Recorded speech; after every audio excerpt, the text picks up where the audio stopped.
Hey everyone, and welcome back to a video in this series, this 5 things I like about insert team series. I'm having a ton of fun doing it. It's shining some new light for me on teams that I don't necessarily like, but I get to kind of think about, oh yeah, I kind of do like that about that team. So I'm doing Dallas in this video, as you can tell, and starting off with the Central. Looking forward to this division. There's a lot of teams I actually do really like in this division, so it's going to be an easy one for me compared to some of the some of the other divisions.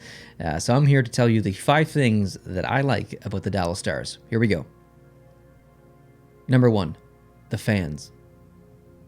Now, before I even started this channel, I was already friends with one specific Dallas Stars fan. Shout out to Fro.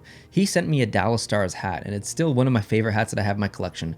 It's in the closet just off to my left over there, and I don't wear any of my jerseys outdoors. I don't wear any of my hockey hats really outside. It's all for videos.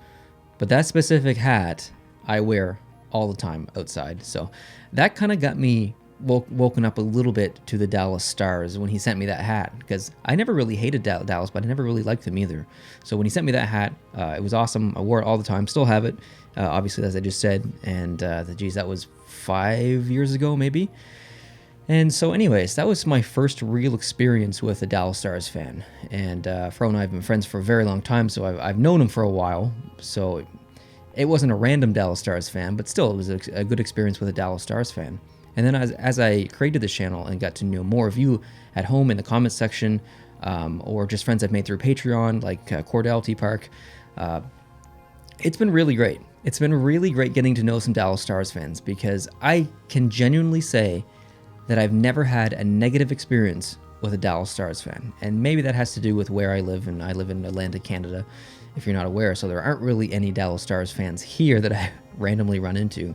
So I don't really have that negative connection with the team where I would if I was talking about like Boston or Toronto, where I run into Boston and Toronto fans all the time here, and you get the odd chirp and stuff. So maybe that has something to do with it, but I mean, I'm in a really unique position where I get to, I'm so lucky to get to interact with thousands, tens of thousands of fans from around the league of different teams. And with that said, and those numbers, I've never had a bad experience with a Dallas Stars fan. So that's really encouraging for me to say, or that's encouraging for me to think about. And that's got to be on the list. If that's true, that has to be on the list, and it's true. So I really like the Dallas Stars fans, and I hope I don't have a negative experience with one in the future. So thumbs up to the fans. Number 2, the arena.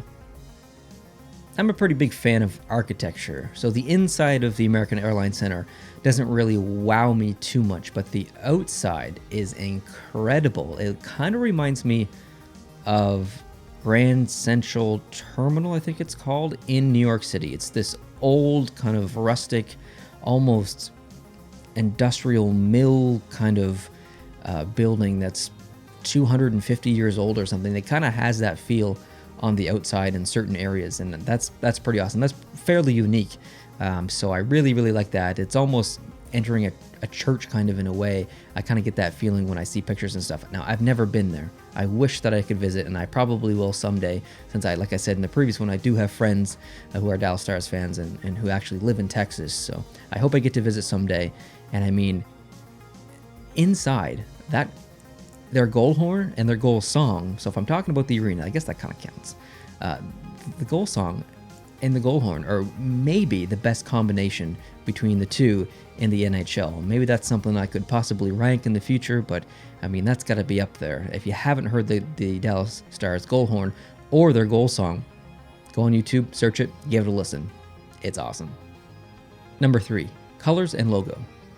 So I guess these could be split into 2, with colors being one and the logo being another, but I kind of wanted to combine them because there are so many things about Dallas that I like that I wanted to put some other things on my list other than split these 2 up. So I put them together, and really they go together anyways. I'm talking about the colors and the logo. Now this logo here is a new logo for them. They redesigned it a few years ago. I really like it. I know some people despise it. I really like it. Their colors are fairly unique. I mean, there are obviously other teams in the NHL that use green, like Minnesota and some others, but still, the white and the green, just the way that they have it laid out, it's not like the Minnesota green, and it's not like their layout at all. It's fairly unique. And even thinking back to the jerseys that they wore in the past with a different shade of green and some other colors, like that black jersey that they had for a while with just stars on the front, that's an awesome jersey. And then they've got that one that actually has kind of like the cutout of their actual logo. That was awesome. I really like that. I can't. I'm trying to think of. I know this is a video about me talking about things I like about Dallas, but I'm trying to think about a Dallas jersey that I disliked, and I can't really think of one. So I like the logos that they've used, regardless if it was a primary logo or secondary logo or a patch, like a tertiary patch or something like that. And I like the colors that they've always chosen or always used, even if it was something a little bit different. So definitely thumbs up there for me. Number 4, success in that market. Now, when you have big markets like Montreal, Toronto, Calgary, Edmonton, Vancouver's a big hockey market, even though it doesn't get a lot of attention because it kind of gets overshadowed by some other Canadian teams. But I mean, Pittsburgh, Boston, like the big financially successful hockey teams. It's not hard for them to get bums and seats in the arena.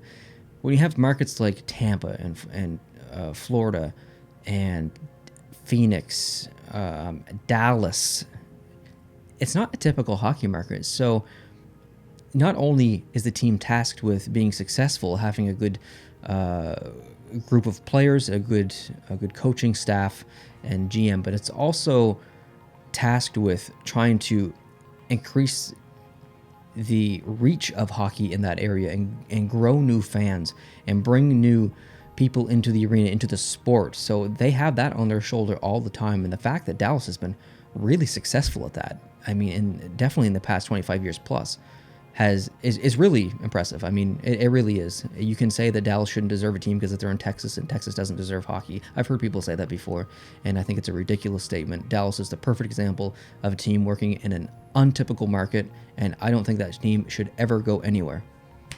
Boom. Number 5, Jamie Benn. Now, every so often you hear me talk about captains and what makes the best captain, what traits should a captain have. And even recently on the Fan Friday that I have done on the main channel, Post to Post, I kind of talked about that a little bit. And to me, Jamie Benn is the perfect example of a captain. Well, even regardless of captain, I like his personality off the ice. I think he's a pretty funny guy, but he's laid back at the same time. He'll joke around a little bit, and he's incredibly intelligent. Number 2, on ice, he can hit. He will be physical, in your face, and he'll fight. Number 3, he can put up some points. Maybe he's slowed down a little bit, but he can still contribute as far as playmaking and as far as goal scoring. Number 4, you can throw him on special teams. It doesn't really matter who he plays with. He can always kind of I'm looking for a word. I want to say upscale. It's not upscale. He can always kind of bring up the energy of players around him. He's not a very overly emotional player, but he just has this kind of aura about him a little bit. And I see players surround him, and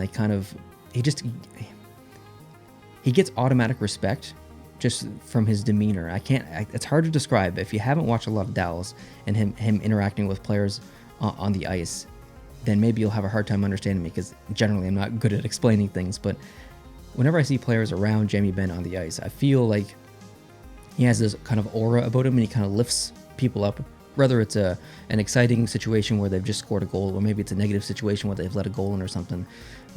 He shows his frustration, of course, like many do, but he's really good at not going above the line. I think he's a really good leader as well, very communicative to his players and stuff, and he's not afraid to stick up for anyone on the ice, or if he sees a call on the ice that he doesn't like, he'll go to the ref and have a conversation, and sometimes it's not a very positive conversation, but he's willing to do that. I think he's the perfect captain, in my opinion. Now, there's a couple of other captains around the league that are very much like Jamie Benn, but for me, he is the ultimate captain. I really love him. That's why I have this jersey, and I hope you guys like him too. With that said, I hope you liked this video as well. Thank you so much for joining me. If you could leave your 5 things that you like about the Dallas Stars down in the comments, I would love to read through the comments and interact with you guys and see what you like, and see if there's anything different than the 5 things that I like. So thanks for watching. I really appreciate it. Hope you can hit the subscribe button, and I will see you in the next video. Adios.